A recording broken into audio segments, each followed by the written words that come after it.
Hello and welcome everybody to this lecture on funding edible city initiatives, sharing some experiences and insights.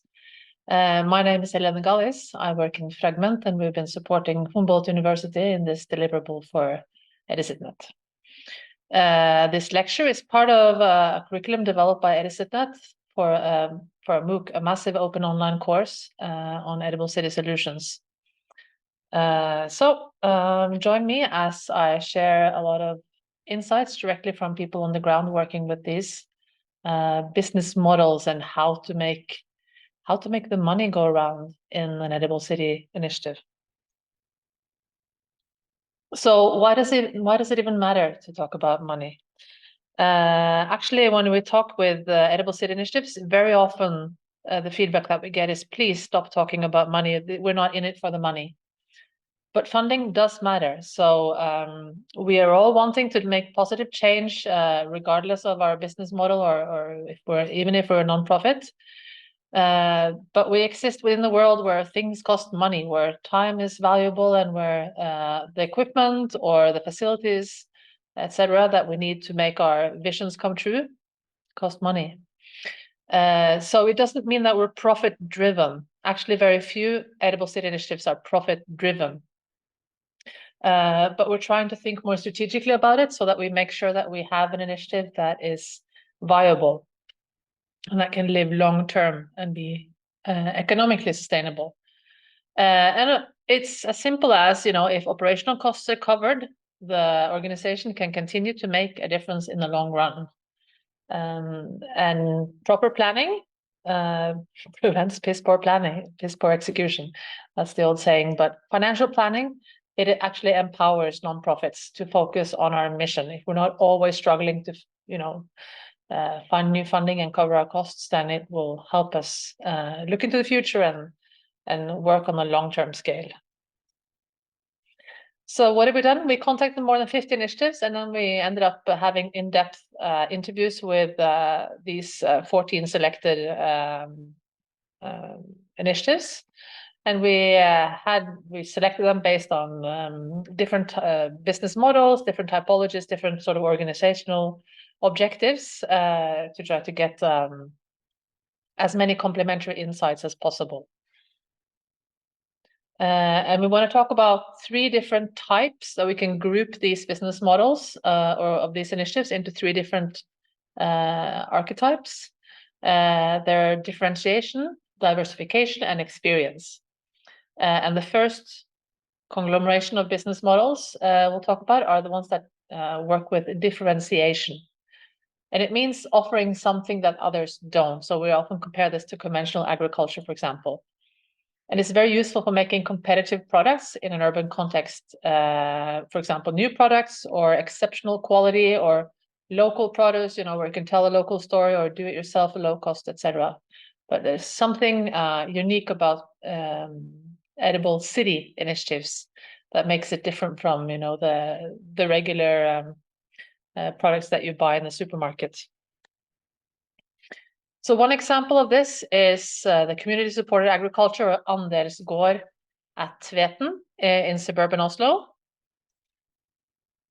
It's organized as an Andelsgård community-supported agriculture where farmers and consumers, or the members of this CSA, they share the responsibility for the crops.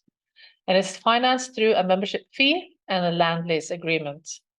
And there are 4 different ways that this Tveten CSA differentiates. So one is how they use land. They're based on land that is owned by the municipality, by the Department of Culture, because it's part of a historical farm. But it's been abandoned for a long time. It hasn't been used for anything industrial, so the land itself the soil itself is clean and unpolluted. And they managed to produce large amounts of vegetables. So this is actually quite significant volume production with a do-it-yourself model where everyone contributes a little bit. And all this food that they produce has an added value to the members because it's local, it's organic, it's fresh, and it's seasonal. It's something that you've been a part of creating yourself. And then they're also quite smart about their procurement and their business model in terms of sharing costs. So they collaborate with other urban farms when they want to buy something in, because it's easier to buy in larger quantities. The head gardener at Tveten is called Idun, and one of her key insights is she advises us to be clear in communicating what you do. Clear communication is important to make people interested and engaged. And having people interested in your area is more important than anything else. So underscoring the importance of the community connection. Our second differentiation model is Malta Flor, which is located near Andernach in Germany. They've been operational. They're not a new initiative at all. They've operated since 1995, and they have a fertilizer product that they sell. It's a very high quality product. It's very ideal for urban farming. And it uses waste product from beer production, actually, to create a very nutritious fertilizer that is even vegan. So it's very high in nutrients, and it's easy to buy in lower quantities, which means that it's very good to use for urban agriculture. And then they have a production facility that is in Bavaria, close to a lot of the main beer production sites in Germany. So they've done a couple of strategies to adapt, which are interesting, I think, that they're not just selling their fertilizer products, because it was a struggle to get that product out on the market. It took a long time to get customers to know about this alternative. And actually what they did is that they went directly to garden centers to promote their products.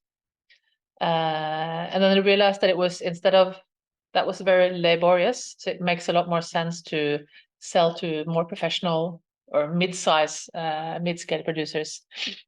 But in the future, they're working on new innovations. So they're working on new products, which is plastic-free reinforced grass, as you see in this image. And that's something that they're sort of in the research and innovation stage for. But the specific advice from Dr. Mario Protzman, the founder, is that always think if what you do has a sustainable value, cover a real need, and stay away from the fashion business unless you're prepared to change as quickly as fashion does. So, keep your eye on the goal ahead of you in time, and it will go well. Don't just focus on the short-term trendy terms. A nice local initiative here in Oslo has been Bøhler Sukkerkokeri, which is they make candies. It's an artisanal candy maker that make their candies with locally foraged flowers, herbs, and other plants and mushrooms, etc. So it's an artisanal candy maker. It was financed through sales and through her day job income of this founder. And they make chocolates and wine gums and all sorts of high-end candies with locally foraged plants. And they also tell a lot of stories. It will be lilacs from this area, and it will be this other plant from that area. So they're very good at storytelling of the city, showcasing the city as a productive area for foraging. It actually started as just like a new hobby during COVID to try to produce candy with foraged food. And then it just gradually scaled up. They moved to an industrial kitchen to increase production, but then that also led to a high increase in cost. Now they've had to adapt their business model quite a lot because basically with all the economic struggles that we've seen over the increase in household expenses and electricity and etc.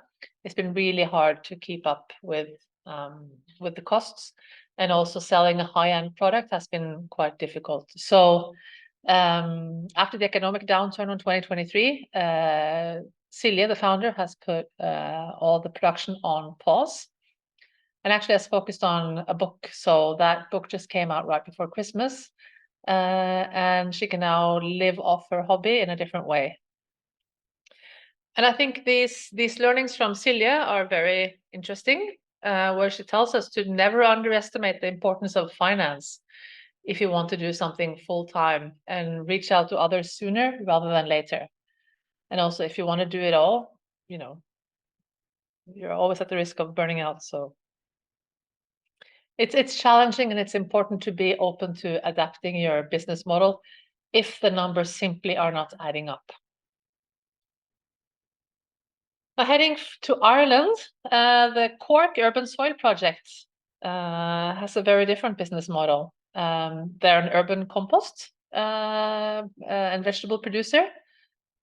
And it just came about as they were experimenting with a new machine, and they learned how to use it, and then they managed to take it over from the ones that had it before, but had not been able to develop it into a sustainable business model. They actually got it for free.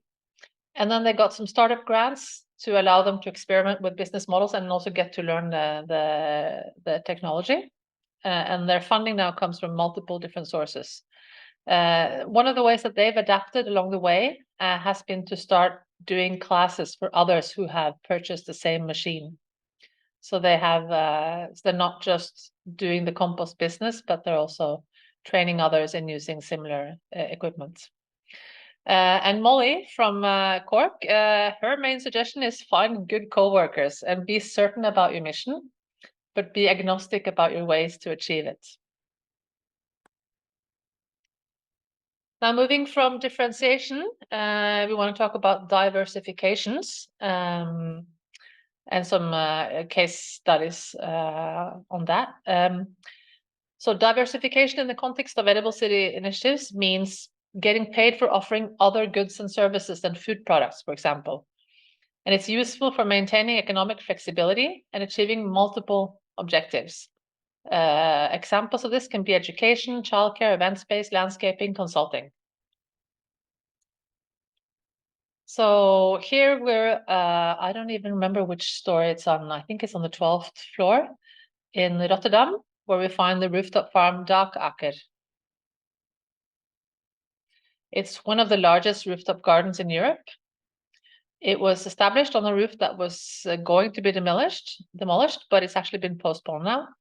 And on that rooftop, they have fruits, vegetables, honey, compost. They have a lot of guided tours, both for private people and for companies. And they have an event space, and they have a lot of educational programs as well. There's, as you can see in the photo, there's a cafeteria there as well, but that is run by a separate entity. And most of their funding is by selling products, events, and educational programs. One of the ways that they have adapted to opportunities that have arisen is the selling worm tea, because they have worm compost on the rooftop, and that's become just a popular side gig, basically. And they also have these really nice educational programs that help them to diversify their income during the season. And Emil, who's in charge of this project, what he really encourages us to do is to learn from experiences of others who have already been through the process. So, you know, let's not reinvent the wheel time and time again, but let's always look for someone who's done something similar and reach out to them, especially if you look sort of beyond our own city and beyond our own country. Your brand new idea can be something that's well established somewhere else. In Cologne, they have set up, and now also at, my apologies for my terrible German pronunciation, but it's a local food policy council. And these food policy councils, they are forums for food issues and platforms for coordinated action. And there's currently around 45 of them around Europe, but more are also being established as we speak. And these food policy councils, they bring together different stakeholders that want to work on healthy, local, and sustainable food. And they also offer information about local food. They do reports for the municipalities or other public entities. They have workshops, trainings, and guiding for community gardens. And actually, this one in Cologne, they won an Edisitnet award in 2023. They're funded through local governments and some donations, and they're trying now to explore a way to find a way to a more commercial model. So one of the things that they've done to try to adapt as they've gone along is they want to start to offer paid guidance for commercial urban gardens. So, to try to take advantage of their insights. And Clara there highly recommends us to keep our eyes on the social responsibility that these green projects have. Jumping to the Netherlands, we have another example of a diversification model, which is the Staatsgeneeskunde, also in Rotterdam. This was funded by Rini Bierman, and it's been operating already for 2 decades. And they have a range of maintenance activities in all sorts of urban spaces. And they use them as a means of fostering physical activity, social interaction, and community well-being. So they hit many birds with one rock. Their participants are often unemployed or have some other sort of social or economic challenges. And they engage in these activities to help clean streets and maintain green spaces in return for a small salary or compensation. And there's a public bidding contract that they have to apply for and win the grant for to be able to continue these services. Rini, the main suggestion from Rini is to make our ideas better along the way and be prepared that people will always tell you to rework your concepts. So I think it's in the nature of these initiatives to always be flexible and sort of adapt to new opportunities or adapt to new regulatory changes or adapt to barriers that come that were unforeseen or new resources that come on board the organization. In Austria, there's Garten Polylag, which is a network of more than 500 community gardens in Austria. They started to sort of bring community gardens to become a more common topic in Austria. But now they're also gradually moving towards an organization model where they will be doing more consulting topics. Now they want to become common. They want to move into public planning and politics. So they've built up significant knowledge and know-how over the last 2 decades, and now they're looking at ways that they can share this much more wider. And David from Garten Polylag, his main advice is to be confident of the value of your work and be patient about developing it. Keep pushing it. And don't take it personal if you expect a rejection, because we keep getting rejected for funding in all these situations all the time, but we can never give up, can we? And then thirdly, we want to share some examples of the experience business model. It's more centered on using gardens and food production as a platform for creating unique and valuable experiences. It's a kind of a diversification model, but it's more focused. And some examples of business models related to that are public spaces, meditation gardens, event spaces, etc. So Bark Today in Aalst in Belgium, another Edisitnet winner, are an example of that. It's an NGO with a primary focus on fostering sustainability and community. And they plant trees and they run a botanical garden with 111 trees encompassing 50 different species. And they offer unique experiences such as tastings, meditations, and planting classes. So as you see, the garden itself is the space or the excuse or the context to bring in all these events. And it started through crowdfunding, and now it's been financed through different projects.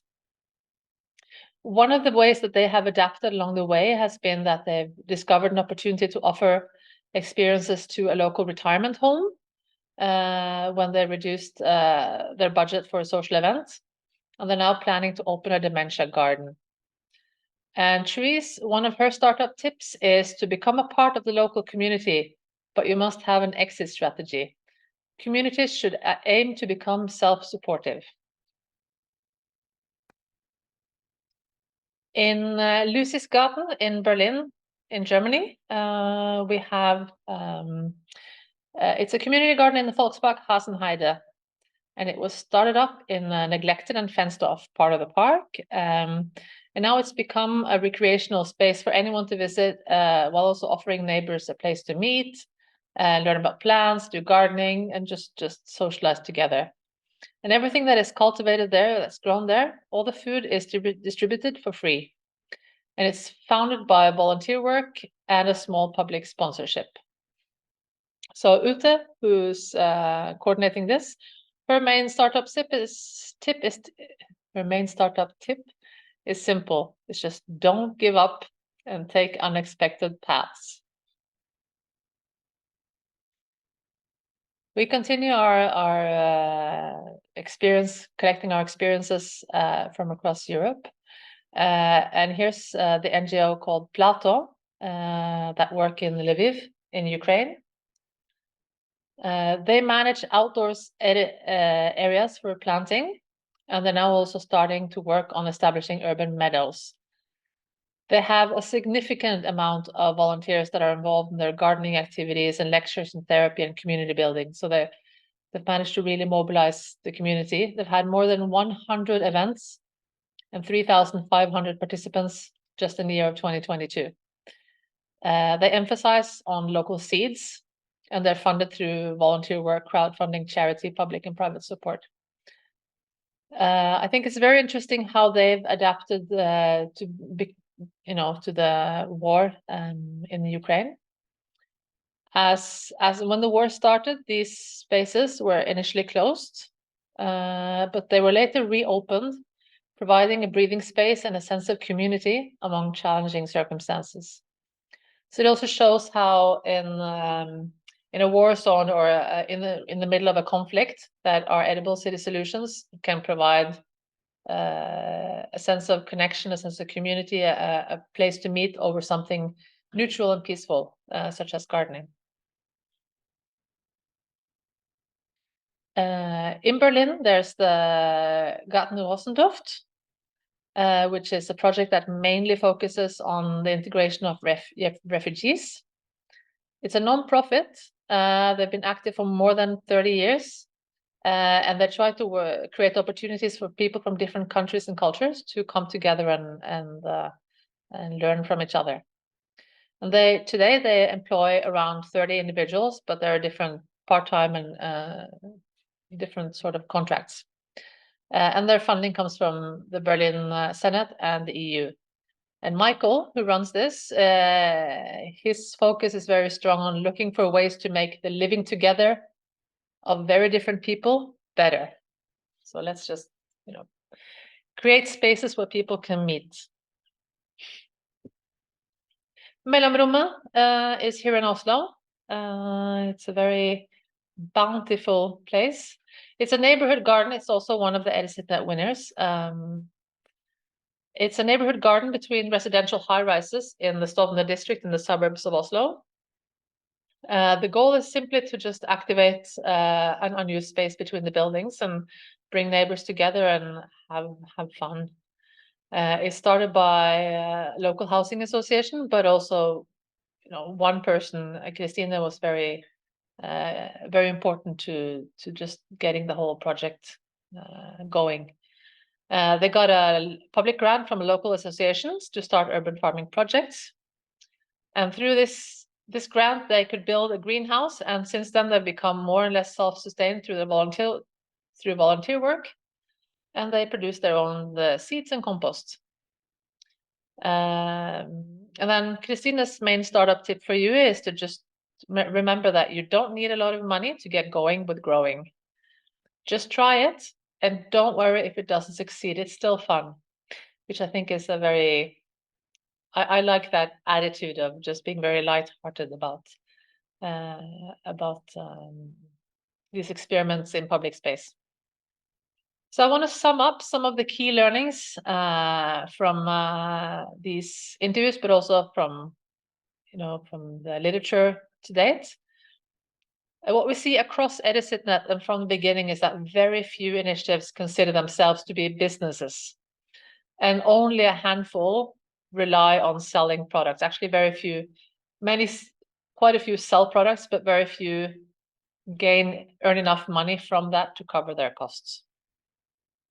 Most initiatives offer services, and these services differ from educational programs to workshops to agrotourism to recreation, therapy, and landscaping, and much, much, much more. A few of them rely on crowdfunding to generate funds, but volunteering is that people giving of their own time is extremely important. And municipalities often support in a very important way by allowing for long-term land lease for free or for very low cost. Many cities also have grants that help support the starting of new initiatives. So that's also a very common source of funding. These edible city initiatives, they can often identify gaps and opportunities because they're started by people living in the community that see an opportunity or see something missing. So they want to make changes in their own surroundings, and they can do that within their local context because of their local know-how, and they can tailor, very detailed to what they want to what they want to see happen. We also see that the initiatives that are flexible and adaptable, it makes sure that they remain relevant. It makes sure that they open the doors to opportunities that arise, and that they leave behind ideas that were good but that were not economically viable. And I think this adaptability and being flexible is something that everyone that we've spoken to always emphasize strongly. And then it's also that you can combine the edible city initiatives are unique in that it's so easy to combine the food production with educational initiatives, community engagement, and unique experiences that can create a really resilient and more functional business model. We also learned that it's really important to have teams with diverse strengths. So, an initiative should have someone who's really good at understanding economy and accounting for projects, for example, and someone else who might be really good at writing grant applications or contacting the municipality. And they're equally as important as the person that is really good at gardening or that has really thorough skills on educational programs in the garden. And a team that has different members that can cover different topics is just more resilient than if one person has to be a magical person that has every talent across the board. And also that also helps build a stronger, more resilient initiative if it's just dependent on more than one person. Another key learning is that we should prioritize clear communication, both with the local community, but also with the municipality and other stakeholders, so that everybody understands that we're all on the same page about what we are trying to do and what we're trying to achieve. And we want to tell the stories of what we do, but we can do that by involving media. We can use social media, but we can also be very analog and old school about it. Posters that we can have posters and key points, etc. Flyers, share them out outside of the local supermarket or to parents in the local school, whatever. Trying to combine high tech and low tech and being smart with the media and social media, but also remembering that your circle it's difficult to break into different circles on social media. So we have to always be a little bit smart about bringing in more than one media. While government funding can provide some support some places, it should be viewed as only one source, because government funding or local city funding can change from one year to another. It can be political changes or budget cuts. So it's important to not rely 100% on these public sources, and not be fully dependent on one source. And also, like, I think it's boring to talk about setting money aside. But if you want to get a kickstart, if you have applied for funding and you have some funding for the year ahead of you, most of the times, your activities end in October, maybe November, and then you have to report on your local grants by December, and then there's a new year starting in January. If you set aside a small amount of money from this year's activities, that way it will be easier to start next year's activities if you can have if you can get seeds and pots to get started with your chilies already in January, and get your tomato seeds started indoors in February, March, to get a head start on the new season. It's useful if you set aside a small amount of money from the season that you're in. So always thinking a little bit ahead for that.